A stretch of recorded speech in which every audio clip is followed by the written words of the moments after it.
뒤에 머리 섰다. 뒤에.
소신경하심으로 신앙 고백하시겠습니다. 전능하사 천지를 만드신 하나님 아버지를 내가 믿사오며 그 외아들 우리 주 예수 그리스도를 믿사오니 이는 성령으로 잉태하사 동정녀 마리아에게 나시고 본디오 빌라도에게 고난을 받으사 십자가에 못 박혀 죽으시고 장사한 지 사흘 만에 죽은 자 가운데서 다시 살아나시며 하늘에 오르사 전능하신 하나님 우편에 앉아 계시다가 저리로서 산자와 죽은 자를 심판하러 오시리라. 성령을 믿사오며 거룩한 공예와 성도가 서로 교통하는 것과 죄를 사하여 주시는 것과 몸이 다시 사는 것과 영원히 사는 것을 믿사옵나이다. 아멘. 찬송가 285장입니다. 285장입니다. 주의 말씀 받은 그날 참 기쁘고 복되도다. 이 기쁜 마음 못 이겨서 온 세상에 전하노라.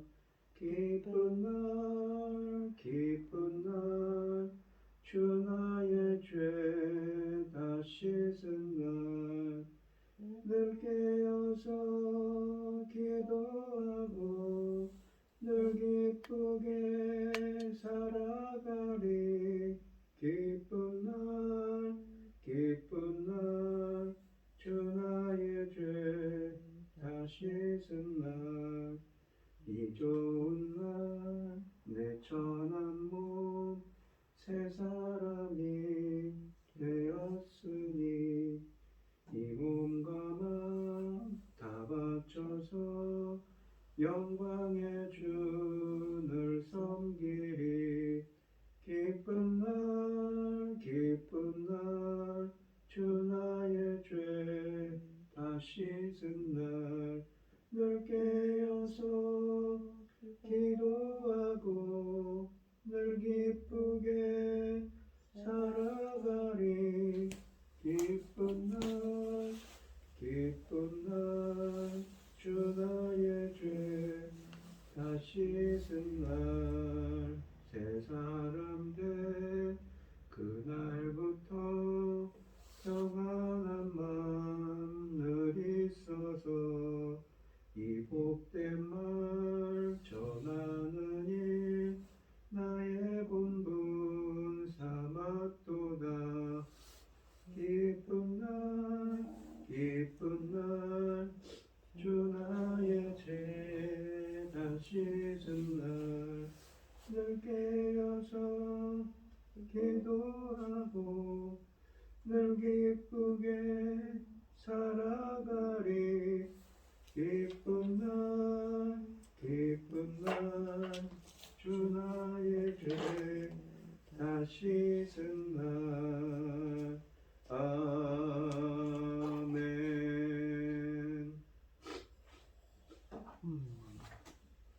오늘 함께 하실 하나님의 말씀은 여호수아서 9장 16절로 27절 말씀입니다. 9장 16절부터 27절까지 말씀입니다. 교독을 하겠습니다. 제가 먼저 읽겠습니다. 그들과 조약을 맺은 후 사흘이 지나서야 그들이 이웃에서 자기들 중에 거하는 자들이라 함을 들으리라. 이스라엘 자손이 행군하는 셋째 날 그들이 여러 성읍들에 이르렀으니 그들의 성읍들은 기브온과 그 비라 브엘과 기럇여아림이라. 그러나 회중 족장들이 이스라엘의 하나님 여호와로 그들에게 맹세했기 때문에 이스라엘 자손이 그들을 치지 못한지라. 그러므로 회중이 다 족장들을 원망하니 모든 족장이 그 회중에게 이르기를 우리가 이스라엘 하나님 여호와로 그들에게 맹세하였은즉 이제 그들을 건드리지 못하리라. 우리가 그들에게 맹세한 맹약으로 말미암아 진노가 우리에게 임할까 하노니 이렇게 행하여 그들을 살리리라 하고 우리에게 이르되 그들을 살리리라 하니 족장들이 그들에게 이른대로 그들이 온 회중을 위하여 나무를 패며 물을 깃는 자가 되었더라. 여호수아가 그들을 불러다가 말하여 이르되 너희가 우리 가운데 거주하면서 어찌하여 심히 먼 곳에서 왔다고 하여 우리를 속였느냐. 그러므로 너희가 저주를 받으면 너희가 대리의 종을 되어 다 내 하나님의 집을 위하여 나무를 베며 불을 깃는 자가 되리라니. 그들이 여호수아에게 대답하여 이르되 당신의 하나님 여호와께서 그의 종 모세에게 명령하사 이 땅을 다 당신들에게 주고 이 땅의 모든 주인을 당신들 앞에서 멸하라 하신 것이 당신의 종들에게 분명히 들림으로 당신들로 말미암아 우리의 목숨을 잃을까 심히 두려워하여 이같이 하였나이다. 그래서 이제 우리가 당신의 손에 있으니 당신은 분명히 좋은 대로 우리에게 행하소서 한지라. 여호수아가 곧 그대로 그들에게 행하여 그들을 이스라엘 자손의 손에서 건져서 죽이지 못하게 하니라. 그날에 여호수아가 그들을 여호와께 택하신 곳에서 회중을 위하여 여호와의 제단을 위하여 나무를 패며 물을 깃는 자들로 삼았더니 오늘까지 이르니라. 아멘. 오늘 본문 말씀의 제목은 기브온의 선택입니다. 여호수아는 조약을 맺은 지 사흘 후에야 기브온의 정체를 알게 됩니다. 그러나 하나님 앞에 맹세했으므로 기브온 성읍을 진멸하지 못하고 그들을 종으로 삼았습니다. 16절 말씀해 보시면 이스라엘은 기브온 사람들과 조약을 맺은 지 3일 만에 그들이 가까운 곳에 사는 가나안 사람들이라는 것을 듣게 됐습니다. 3일이란 말은 성경에 자주 등장하는 기간으로 일이 있은 지 어느 정도 시간이 지났다는 것을 암시합니다. 이스라엘이 사실 여부를 확인하려고 가보았더니 사실이었습니다. 17절에서 기브온 사람들은 기브온과 그비라와 브로스카, 기랏, 여야림 등 4성읍에서 살고 있었는데 훗날 이 성읍들은 모두 베냐민 지파에 속하게 됩니다. 이스라엘이 기브온 사람들에게 속았다는 사실을 깨달았지만 이미 언약을 지키기로 맹세를 했기 때문에 어찌할 방법이 없습니다. 구약 성경에서 맹세하는 것은 매우 엄숙한 행위이고 맹세한 사람이 꼭 지켜야 하는 것을 전제로 하기 때문입니다. 그러므로 18절에서 화가 난 백성은 지도자들을 원망했습니다. 여호와께 물어보지도 않고 성급하게 언약을 체결한 일을 못마땅하게 생각하는 것입니다. 그러므로 백성이 지도자들을 원망하는 것은 당연한 일인 것이지요. 원망하다라는 말은 이스라엘의 광야 생활을 연상하게 하는 동사입니다. 이스라엘은 모세와 아론을 원망하기를 쓰였습니다. 그러나 이번에는 상황이 바뀌어서 광야에서는 백성이 잘못했고 지도자들이 옳았지만 이번에는 백성이 옳고 지도자들이 잘못했습니다. 19절로 21절에 보시면 이스라엘 백성이 원망하는 이유는 잘못 체결된 계약 때문이기보다는 이 일로 인하여 기브온 사람들을 죽일 수 없게 되었다는 점입니다. 19절에서 백성의 분노에도 불구하고 지도자들은 기브온 사람들에게 손을 댈 수 없다는 사실을 분명히 하고 있습니다. 만약 기브온 사람들을 해친다면 하나님의 진노가 이스라엘에게 임할 것이기 때문이라고 20절에 말씀하십니다. 그러나 기브온 사람들이 속여서 체결된 언약이기 때문에 이스라엘이 참으로 원한다면 무효화시킬 수 있는 가능성을 전적으로 배제할 수는 없습니다. 다만 이런 결정을 하기 전에 하나님께 물으면 됩니다. 그러나 이번에도 지도자들은 하나님을 찾지 않고 모든 것을 스스로 결정했습니다. 이 사건은 무엇보다도 여호수아와 지도자들의 한계를 지적하는 이야기인 것입니다. 그들이 그토록 두려워하는 여호와의 진노는 사무엘하 21장에 보시면 훗날 사울이 기브온 사람들을 죽여 이 언약을 위반했을 때 이스라엘에 심한 기근이 임하는 것으로 이루어집니다. 아마도 지도자들이 두려워하는 하나님의 진노는 이런 것이었을 것입니다. 백성에게 기브온 사람들을 결코 처형할 수 없다는 사실을 밝힌 지도자들은 대안을 제시합니다. 그들을 이스라엘 중에 두어서 나무 패는 자와 물 깃는 자로 삼겠다고 21절에 말씀하십니다. 즉 그들을 이스라엘의 잡일꾼으로 영입하겠다는 뜻입니다. 신명기 20장 10절로 11절은 이스라엘과 전쟁하는 것보다는 항복을 선택하는 성의 백성은 죽이지 말고 종으로 삼으라고 지시하셨습니다. 화가 나 있는 백성을 달래기에 충분한 계획입니다. 이스라엘이 기브온 사람들을 종들로 사용한다면 상당한 경제적 이익을 얻을 수 있기 때문입니다. 그러므로 21절에서 백성은 지도자들의 제안으로 받아들였습니다. 백성 중 일부는 오히려 일이 잘 됐다고 생각했을 것입니다. 그러나 기본 사람들의 일은 분명 여호수아와 리더들의 불찰로 빚어진 일입니다. 그러므로 이런 결과를 너무 기뻐하거나 즐겨서는 안 됩니다. 23절에서 여호수아는 기브온족 대표들을 불러다 놓고 거짓말한 것에 대하여 야단을 치며 앞으로 잡일꾼으로 살아가라고 저주를 내립니다. 그런데 지도자들은 기브온 사람들이 이스라엘의 잡일꾼이 될 것이라고 했는데 이 여호수아는 우리 하나님의 집에서 잡일을 하라고 합니다. 성경에서 하나님의 집은 이 성전 혹은 성막을 두고 하는 말이지만 이때는 성전이 없었습니다. 실로 같은 곳에 있던 하나님의 장막을 의미했습니다. 이때부터 기브온은 종교적 중심지로 부각되며 훗날 기브온에 있는 산당은 솔로몬이 성전을 짓기 전에 찾아간 일로도 유명했습니다. 열왕기상 3장 4절로 5장 1절 말씀에 있습니다. 여호수아가 그들을 하나님의 집에 두고자 하는 것은 아마도 그들이 이스라엘 백성에게 끼칠 영향을 최소화하고자 해서일 것입니다. 그들은 분명 가나안 사람들이기 때문에 이스라엘 사람들에게 부정적 영향을 끼칠 수 있습니다. 그러나 결과적으로 여호수아는 저주받은 기브온 사람들을 이스라엘의 가장 거룩한 곳에 두는 실수를 저질렀습니다. 이 본문은 기브온 사람들이 나무를 패고 물을 기르는 일을 하게 된 것을 21절, 23절, 27절에서 세 차례 언급합니다. 하나님의 집에서 온갖 허드렛 일을 맡아 하게 되었다는 것을 뜻합니다. 여호수아의 말을 들은 기브온 사람들은 자신들이 왜 속임수를 쓸 수밖에 없었는가를 24절에 설명합니다.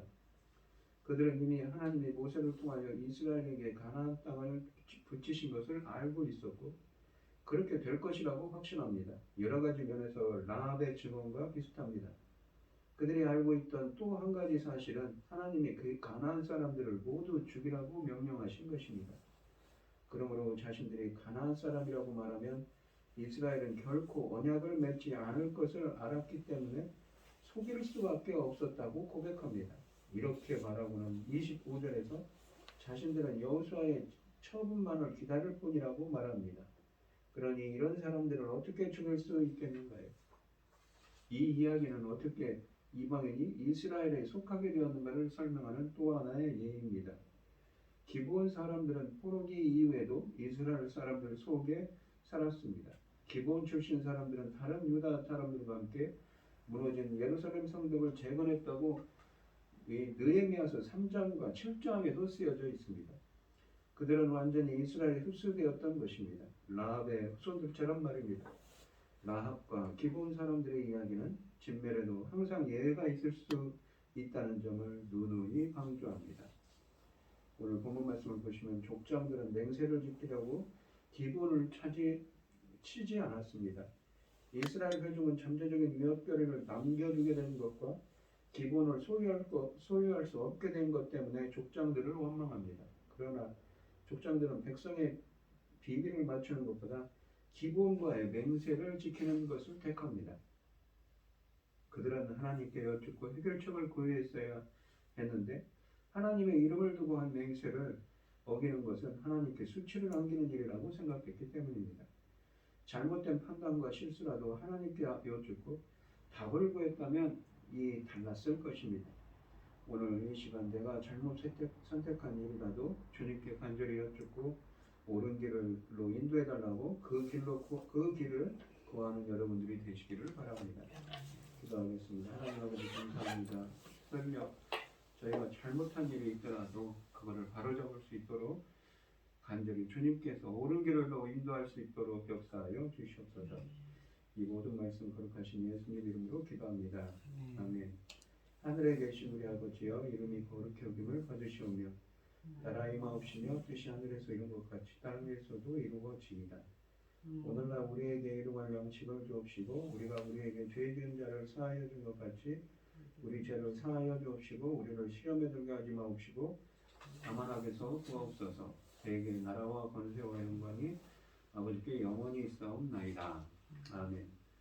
오늘 주신 말씀 가지고 기도할 때요, 우리가 설령 잘못된 길로 가더라도 그거를 바로잡을 수 있도록 주님께서 역사하시고 응답하여 주셔서 주님이 뜻대로 행할 수 있는 저희들이 되게 해달라고 기도하시고, 어려움을 당하신 분들과 각자 기도 제목을 가지고 주여 삼창하시면서 통성으로 기도하도록 하겠습니다. 주여, 주여, 주여. 아버지 하나님 감사합니다. 설령 저희가 잘못된 길로 가더라도 그거를 바로잡을 수 있도록 주님 역사하시고 인도하여 주시옵소서. 아버지 함께하여 주시옵소서.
아멘.